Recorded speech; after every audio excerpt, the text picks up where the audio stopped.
let's get into this. The Snickers. Yes. Where did it go after the first loss? Well, after we lose, then it has to go right in the garbage, and that's dead and gone. And then when we win, it has to switch. So we started off with Halsey, and then we lost, so it was dead to us. So it was in the garbage, and then it went to Hutch after we won. So Hutch is the one that's rolling right now. Okay, so 2 questions from that. Do you get a little bit sad whenever you have to toss it out after the game? Oh yeah, I've already started coming off the floor because obviously we lost, and then you have to throw a good chocolate bar out. So yeah, so it's terrible. It's all around terrible. That is hysterical. Okay. And why Hutchcraft? Well, he's like, well, it can't be Ogie because Ogie's allergic to peanuts, and so that's another reason why it's Hutch. But usually I'm like, anybody want it? And then someone will be like, yeah, I'll have it. So Hutch was that guy who said he'd have it. So he's rolling with it right now. So I do have to ask, do you actually watch them eat it? Like they have to eat it? Yeah, there's some people I feel like, like in the past where they've tricked me, you're like, here, and then like, I don't want that. This guy won't get off my back. So anyways, you hide it, you're like, you at least see them bring it up to their mouth and okay. Yeah, so for the most part, yeah, you kind of got to keep an eye on it. Okay, cool. I mean, for you guys come back, you get to be back in Rochester again now for this week. With the bye week, though, what does it feel like momentum-wise or anything like that, having a bye week? I think that bye week was good for us. So we went on a few games right there, and the break was needed, I think. So it was nice to kind of just get back into, like a rest mode and just get to, soak up life and not be go all the time because again, guys work Monday to Friday, and then when you're done Friday, you're coming to the ring. So it's a 7 days all time. So that break was good, and then we're just gonna pick up where we left off. We had practice Tuesday, and we got I wouldn't even call it rust. We just got back into form, and then we're here. So I think it was good that break. How do you find the momentum from the end of that Halifax game to carry into the beginning and get into this New York game? We don't even think about it. Yeah, we've talked about it, but you can't think about it. And we won that game in the end. I think that's a good point for us. We would have just last year, we would have loved to have just won 16-4. And now where we are now, it's nice to win. And we know that happened, but we're not going to think about it. We're going to think about the Riptide, and then we're going to worry about the Knighthawks. So we're going to worry about what we're doing, and we know that we're playing the Riptide tonight, so that's gone. So right now with this squad, Dan Coates still on the day-to-day, not with the squad yet. How has this defensive unit yet another week that they're getting to cement themselves kind of a little bit more? Without Coatesy, this long, I think it's affected us all, and I don't like seeing it that Coatesy's going through an injury right now. But it's given guys opportunity to step up and come closer to each other and the depth of this team. So that's what I think is showing. Having Coatsy out is that, the next guy can step up and we're still a unit and we're not solely reliable on one guy on defense or offense. So it affects us that Coatsy's not there, but we're pulling together with Coatsy's support. He's still pushing us, so he's still there.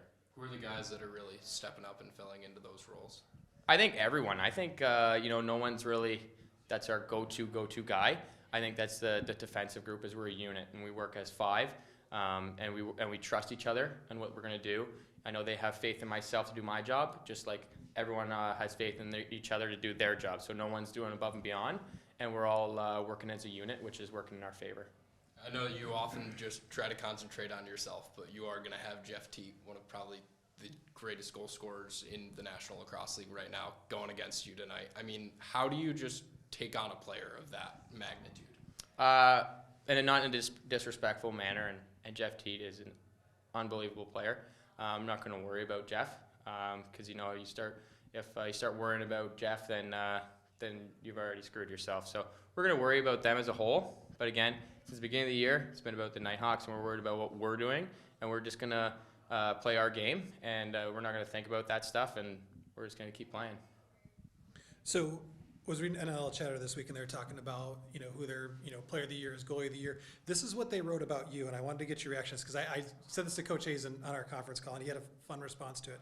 It says the 24-year-old is so acrobatic he should be performing tightrope walking acts from the catwalk of Blue Cross Arena during halftime. Wouldn't you like to see that? I'd like to see that. I don't know. Never heard that before, but I think it's probably something I could pull off.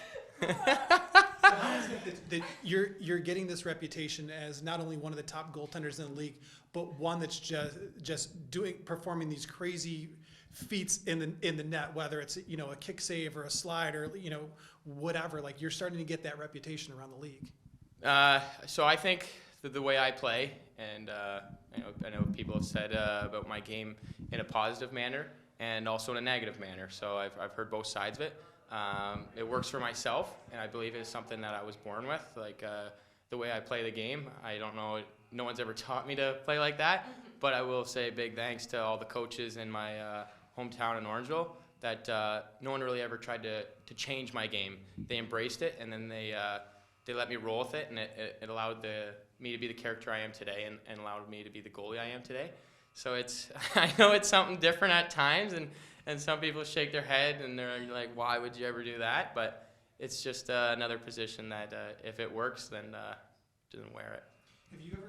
Have your game resemble anybody? Because I've got someone in mind, but I want to see, is there someone that you think about when you think of your particular game as a goaltender? Are you thinking like a hockey goalie? Or are you thinking lacrosse goalie? Lacrosse goalie. It's a field lacrosse goalie. There's a D word there. No. Yeah.